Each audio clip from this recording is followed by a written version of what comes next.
Hello. In this video, I will explain how to understand economic events releases happening in real time. So what we have here is the magnitude of surprise.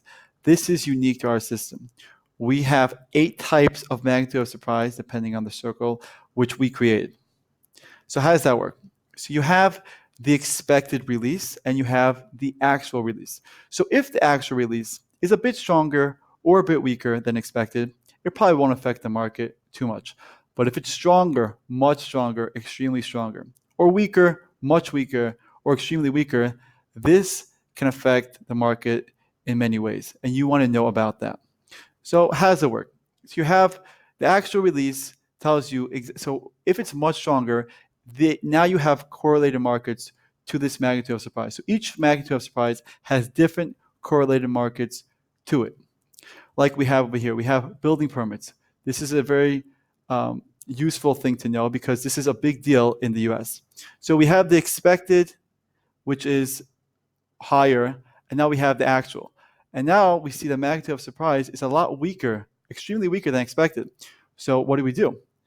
We have no significant trade ideas for its release.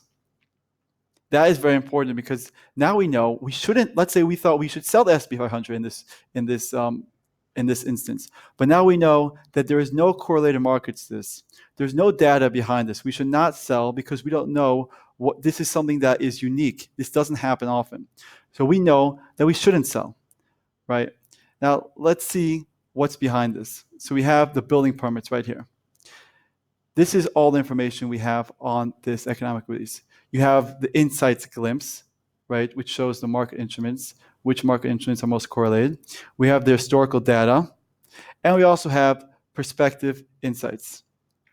This is all here in the back, right? We see that this release is the lowest in the last 1 year and 8 months, which is very big. This is something that we want to know. So what we have is economic events and our unique way of telling you about them in these 8 types of magnitudes of surprise.